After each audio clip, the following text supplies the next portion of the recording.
अन्नाचा पुरवठा केला तर या मोगरी देव मोगऱ्या मातेला वंदन करत माझ्या आदिवासीच्या भाताच्या दाण्यालाही हात लावाल तर मी उलगुलान केल्याशिवाय राहणार नाही असं म्हणत इंग्रजांना भुई दाखवणारे धरती आबा बिरसा मुंडाला वंदन करत या सातपुड्याच्या दऱ्याखोऱ्यामध्ये कुठेही आदिवासींच्या गाव कुसामध्ये इंग्रजांना घुसू दिलं नाही.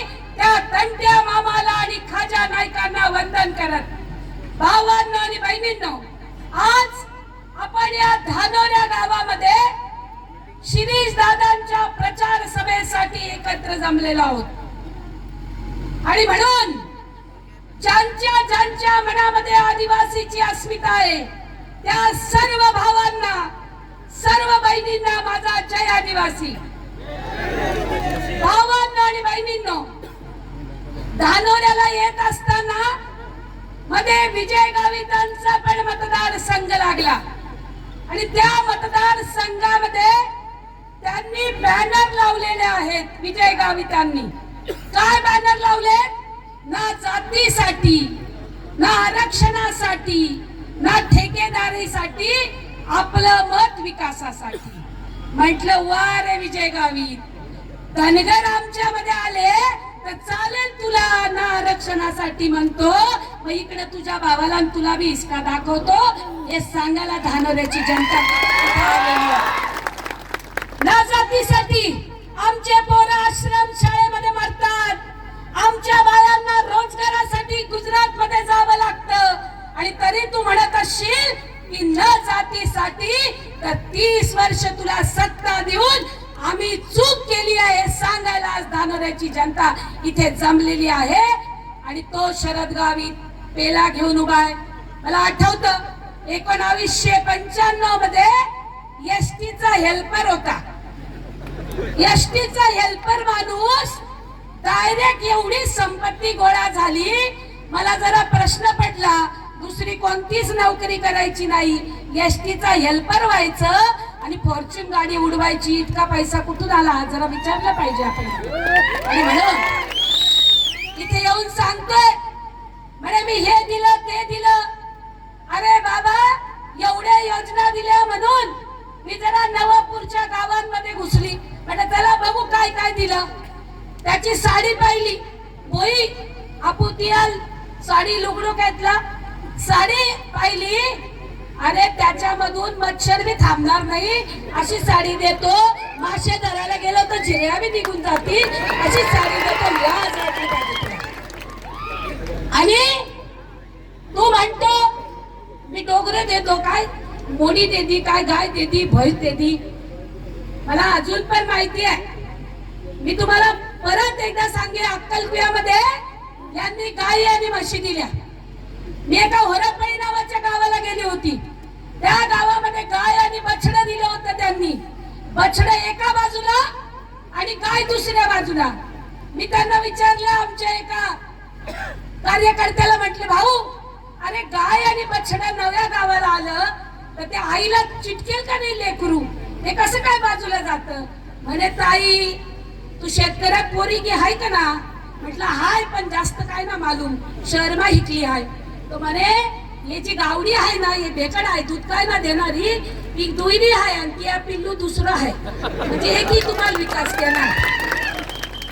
आणि म्हणून ते काय घेणार, अर्धा आम्ही अर्धा तुम्ही, याला विकास चाले. अर्धा ठेकेदार, अर्धा शरद गावित, अर्धा विजय गावित आणि थोडं उरलं सुरलं अख्खं हिना गावित आणि एवी आवी गेली सुप्रिया गावित. मोठोच की आज योजना. तर हे जे काही चाललेलं आहे आणि म्हणून या बरोबर आहे. दिशानी काय लिहिली? पेला. पेला काय करून लिहिली? आमच्याकडे असं म्हणतात, थांब रे जरा थांब, तू येऊ दे, त्याला जरा पेल्यामध्ये उतरवतो. पेल्यामध्ये उतरवतो म्हणजे काय? त्याला मूर्ख बनवतो. अरे ही नवापूरची जनता आहे. लोकसभेमध्ये सर्वात जास्त लीड दिला 65,000चा काँग्रेसला. कारण तिला माहिती आहे की हिना गावित मणिपूरच्या मुद्द्यावरती तिला बोलायला दिलं. नरेंद्र नरेंद्र मोदी तसा. अरे तुझ्या बहिणींना मणिपूर मध्ये लग्न केलं, त्यांची इज्जत लुटली, तू 32 मिनिटात 32 सेकंद बोलली नाही, आणि म्हणून या नंदुरबारच्या जनतेनं तुला 3200 किलोमीटर दूर फेकून दिलं. ही गोष्ट लक्षात घ्या. आणि म्हणून तिचा बाप मग तिथे झिरवळ नावाचा माणूस, हा आमचा शिरीष दादा, ते आमचे केसी पाडवी, हे गेले तिकडं धनगरांच्या विरोधामध्ये आरक्षणाच्या बाबतीत बोलायला. आणि ते झिरवळ आणि त्यांनी तर बिचाऱ्यांनी 6व्या मजल्यावर उड्या मारल्या. तेव्हा विजय गावितनं तोंडाला कुलूप लावलं होतं. भावानो आणि बहिणीनो, तुम्हाला संधी आहे त्याच्या भावाच्या विरोधामध्ये बदला घेऊन आदिवासींच्या आरक्षणाबद्दल न बोलणाऱ्यांना जमीन दाखवण्याची संधी तुम्हाला मिळालेली आहे. तो बदला जरूर तुम्ही घ्या. आता भरत गावित बद्दल काय बोलावं, ते बंद पडलेल्या घड्याळाच्या मागे लागलाय. आता 18 तारखेला 5 वाजता निवडणूक संपणार आहे म्हणे. म्हटलं त्याचं घड्याळच बंद आहे, त्याला कसं समजेल 5 वाजले का नाही. त्याचा मालक अजित पवार 29 जूनला भोपाळ मध्ये नरेंद्र मोदी सांगतो म्हणे राष्ट्रवादी ही सर्वात भ्रष्ट पार्टी आहे, आणि अजित पवारने 70,000 कोटी रुपये खाल्ले म्हणे. आणि 2 जुलैला 29, 30, 1 आणि 2 तीनच दिवस झाले, आणि अजित पवारला राष्ट्रवादी मधून फोडून त्या भाजपनं आपल्या बरोबर घेतलं. आणि म्हणून ही भारतीय जनता पार्टी कोणती आहे? भ्रष्टाचारी लोक जमवणारी पार्टी म्हणजे भाजप, हे आपण लक्षामध्ये ठेवलं पाहिजे. आणि म्हणून हा भरत गावित त्या घड्याळावरती उभा आहे. काळजी करू नका, खूप पैसे येतील, भरपूर घ्या. 70,000 कोटी रुपये आपल्याच बापाचे घेतले त्याने, त्यामुळे काय घाबरायचं, घ्यायचे त्याच्याकडून भरपूर. आणि म्हणून आपण हे ठणकावून सांगितलं पाहिजे. धानोऱ्याच्या लोकांना किती जाणवतं, या देवगण भाऊ, विक्रम भाऊ, तुम्हाला किती जाणवतं मला माहिती नाही, पण म्हणे स्वरूपसिंह नाईकांनी उभा केलेला कारखाना आम्हाला पाहिजे, आम्हाला पाहिजे, आम्हाला पाहिजे. घे तुला दिला. त्याला दिल्याबरोबर काय केलं, तो कारखाना बंद पाडला.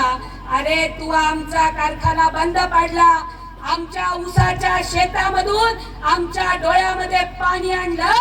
हरामखोर, तुला बदला घेतल्याशिवाय आम्ही राहणार नाही. हे सांगायला आज आम्ही ते सगळे एकत्र जमलेलो आहोत. आणि म्हणून एक गोष्ट आपण सगळ्यांनी लक्षामध्ये घेतली पाहिजे. भावांनो आणि बहिणी, इथे काय चाललंय, आदिवासीला आदिवासी मध्ये लढवणं, आणि म्हणे पटेंगे तो कटेंगे सारख्या फालतू घोषणा देणं. माझा प्रश्न आहे की या महाराष्ट्रामध्ये आमचे लोक जेव्हा डोक्यावरती बोचकं घेऊन गुजरातला मजुरीला जातात, ते नाही का तुम्हाला हिंदू दिसत? आमचे उद्धव बाळासाहेब ठाकरे म्हणतात, हो आम्ही हिंदू आहोत, पण आमचं हिंदुत्व हे धान्याचं आणि शेंडीचं नाही, तर इथल्या देवमोगरा मातेचं आहे, इथल्या विठ्ठलाचं आहे, इथल्या सातपुड्याचं आहे, इथल्या शेतकऱ्याचं आहे, कष्टकऱ्याचं आहे. ही गोष्ट आपण लक्षामध्ये ठेवली पाहिजे. आणि म्हणून भावांनो आणि बहिणींनो, तुम्ही डिलिस्टिंग करतात, इथल्या आदिवासींमध्ये तुकडे पाडण्याचं काम करतात, आणि दुसऱ्या बाजूला आदिवासींना वनवासी म्हणतात. मी जर खरंच आदिवासीचं रक्त असेल तर आदिवासींना वनवासी म्हणणाऱ्या या पेला आणि घड्याळाला कधी मत देणार नाही. ही पंजाबरोबर राहिली गोष्ट आपण लक्षामध्ये ठेवली पाहिजे. मी अतिशय जबाबदारीने तुम्हाला सांगते आहे.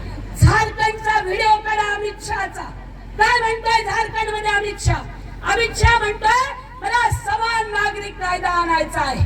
अरे 400 पारचा नारा दिला संविधान बदलण्यासाठी, तो तुला आम्ही घू दिला नाही.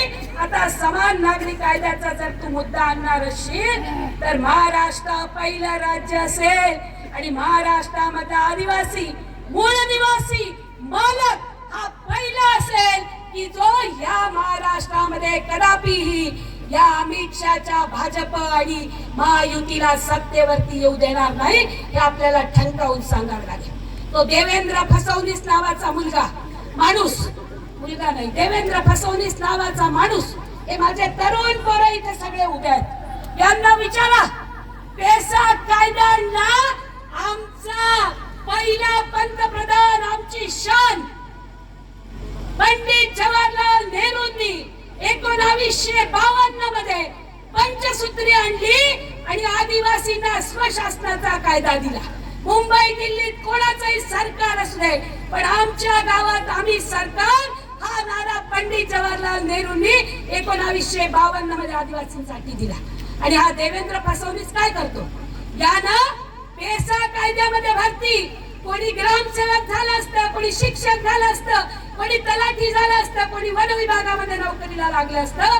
1.25 लाख आमच्या जागा अडवून ठेवलेल्या आहेत आणि पेसा कायद्याला बदलण्याचं षडयंत्र देवेंद्र फडणवीस करतो आहे.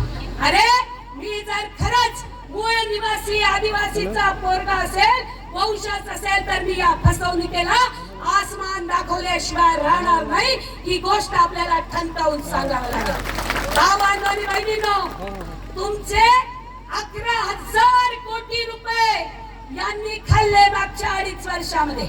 आणि हे विजय गावित आणि यांचे कोणी चिल्ले पिल्ले एक शब्द बोलले नाही. माझा सवाल आहे शरद गावितला, विजय गावितांना, जरा मैदानामध्ये या. हा माझा कापसाचा शेतकरी, याच्या शेतामधून कापूस घरी आला आणि तुम्ही कापसाचे भाव काढले. 22 लाख गाठी तुम्ही ऑस्ट्रेलिया आणि अमेरिकेमधून आणल्या. विजय गावित, खरंच जर तुम्हाला शेतकऱ्यांचा पुळका असता तर तुम्ही आदिवासी विकास महामंडळामधून खरेदी विक्री सुरू केली असती आणि सर्व आदिवासींना सांगितलं असतं, काळजी करू नका, मी बसलोय, खरेदी होईल. पण तुम्हाला आदिवासींचं पटलेलं नाही, तुम्हाला ठेकेदारांचं पटलेलं आहे. इधर से 50, उधर से 25, किधर मिलेगा किधर मिलेगा, हे सगळं. आणि त्यांचं कसं आहे, बापाला बी पाहिजे, पोरीला बी पाहिजे, खासदारला बी पाहिजे आणि जिल्हा परिषद अध्यक्षाला बी पाहिजे. तिचे पैसे तर कोणाच्या घरी जाऊन बसतात त्या सगळ्यांना माहिती, कुठं कुठं वाटले जातात. हे सगळं पाहिजे. आणि म्हणून आम्ही तेव्हा म्हणायचो, हे 3 खिडकीवाले आहेत. एक खिडकी खासदाराची द्या 10%, एक खिडकी मंत्र्याची द्या 12%, एक खिडकी जिल्हा परिषद अध्यक्षाची द्या 10%, एक खिडकी बंद केली. भावांनो आणि बहिणींनो, आता तुम्हाला संधी मिळालेली आहे, या शरद गावितला हरवून, या भरत गावितला हरवून आणि नंदुरबार मध्ये विजय गावित हरतायत. विजय गावितांना हरवून आपल्याला दुसरी खिडकी बंद करायची आहे. आणि जानेवारी महिन्यामध्ये जिल्हा परिषदेच्या निवडणुका होतील, तिसरी खिडकी गुल आणि बत्ती गुल. आणि म्हणून काल आमचा एक छोटा कार्यकर्ता मला एक घोषणा सांगत होता. तो म्हणे, ताई 1 रुपयाना कढीपत्ता, काय 1 रुपयाना कढीपत्ता, निवडणूक होईनी का भरत गावित आणि शरद गावित बेपत्ता. त्या छोट्या मुलांनी ही घोषणा सांगितली, तुम्हाला सांगितलीच पाहिजे. 1 रुपयाना कढीपत्ता, निवडणूक होईनी का शरद गावित आणि भरत गावित बेपत्ता. हे अशा घोषणा ते पोरं सांगत होते. त्यांनी अजून एक घोषणा मला सांगितली, म्हणजे जीवना टावर, जीवन टावर आणि पंजना पावर. आपण या गोष्टी लक्षात घेतल्या पाहिजे. भावांनो, यांनी आपल्याला 2.5 वर्षामध्ये लढवलंय. 2004 साली गुजरातच्या बरोबर सुप्रीम कोर्टामध्ये आम्ही केस लढलो होतो आणि ती केस आम्ही जिंकलो. तेव्हा गुजरात सरकारनं 2004 मध्ये अफिडेव्हिट लिहून दिलं होतं की 2014 पासून आम्ही 5 TMC पाणी महाराष्ट्राला देणार. आमचा प्रश्न विजय गावितांना की तुम्ही तिकडे तापी बुराईचं पाणी आणलं नाही आणि इकडे धानोऱ्यामध्ये मी येताना बघितलं, विकास नावाची गोष्टच दिसत नाही, कुठे गेली काय माहिती. यांच्याकडे विकास बी नाही आणि योजना बी त्यांच्याचकडे, अर्धा आम्ही अर्धा तुम्ही वाले. आणि म्हणून आपण एक गोष्ट भावांनो आणि बहिणींनो लक्षात ठेवा, 1700 कोटी रुपये अंबानीला ह्या सरकारनं माफ केले, शिंदे सरकारनं. 1800 कोटी रुपये अदानीला माफ केले या सरकारनं. म्हणून महाविकास आघाडी जेव्हा आपला जाहीरनामा सांगते आणि महायुती जेव्हा आपला जाहीरनामा सांगते, याच्यामधला फरक लक्षामध्ये घ्या. आमचे राहुल गांधी, प्रियंका गांधी पहिलं सांगतात, या देशामध्ये जो कोणी आदिवासीला वनवासी म्हणेल त्याच्यावरती कानूनी प्रभावी कारवाई केली जाईल, कारण हा आदिवासी आमचा मूळ निवासी आहे हे आत्मभान तो आम्हाला देतो. आणि म्हणून एका बाजूला महाविकास आघाडीचा जाहीरनामा आणि दुसऱ्या बाजूला महायुतीचा जाहीरनामा. काय सांगतात ते? म्हणे 75 ज्यांचं वय आहे त्यांना एसटी मोफत, आणि 95 ज्याचं वय आहे त्याला म्हणे विमान मोफत. ओ बा, ज्यांना तोंडमा दात नाही त्याला म्हणतास मटण खा, आणि ज्यांना डोकाले कंगवा नाही, त्यांना डोकाले केस नाही त्याला म्हणतास तुम्ही कंगवाल्या. काही ते रीत असणे. म्हणजे हे समजून घेतलं पाहिजे की बाबांनो हे असे खोटारडे आहेत. आणि म्हणून महाविकास आघाडीचा जाहीरनामा काय पहिल्यांदा लक्षात घ्या. पहिलं आमचं वचन आहे महाराष्ट्रातल्या आदिवासींना, भावांनो आणि बहिणींनो, लोकसंख्येच्या प्रमाणामध्ये तुमचं बजेट नक्की होतं. महाराष्ट्रामध्ये आता तुमची लोकसंख्या 9% आहे आणि म्हणून 9,000 कोटी रुपयाचं बजेट तुम्हाला मिळतं. पण जर हे बजेट कोणी जर दरवर्षी दुसऱ्यासाठी वापरलं, विजय गावितला विचारा, या वर्षी आणि या 2.5 वर्षामध्ये 11,000 कोटी रुपये आमचे दुसऱ्यांनी कसे वापरले. आमचा शब्द आहे तुम्हाला, जर 2025 ला 6,000 कोटी रुपये खर्च झाले तर ते 3,000 कोटी रुपये पुढच्या वर्षामध्ये जातील आणि पुढच्या वर्षाचं बजेट 12,000 कोटी होईल. आदिवासीच्या 1 रुपयाला कोणी हात लावू शकणार नाही. हे पहिलं वचन महाविकास आघाडीचं. आमचं दुसरं वचन आदिवासींना आहे की भावांनो आणि बहिणींनो, तुमचा पैसा कायदा अबाधित ठेवला जाईल. अरे नंदुरबार तालुक्यामध्ये 46 गाव आहेत ज्यांची लोकसंख्या 50% जास्त आहे आदिवासीची. विजय गावितला 30 वर्षात त्या आपल्या मतदारसंघातले गाव पैसा करता आले नाही. तो काय तुमचा विकास करेल हे आपण लक्षामध्ये घेतलं. आणि म्हणून भावांनो आणि बहिणींनो, महाविकास आघाडी खोटे वादे करत नाही. तेलंगणा, कर्नाटक बघून घ्या, तिथे जे सांगितलं, जेवढं सांगितलं तेवढं केलं. आणि म्हणून तुम्हाला दिलीप नाईक साहेबांनी सांगितलं 3,000 रुपये एसटी बस मोफत, शेतकऱ्याचे 3 लाख रुपये माफ, आणि त्याचबरोबरीनं शेतीची वीज माफ, घरामध्ये 100 युनिट पर्यंतची वीज तुम्हाला माफ. तरुण मुलांनो 2.5 लाख नोकऱ्या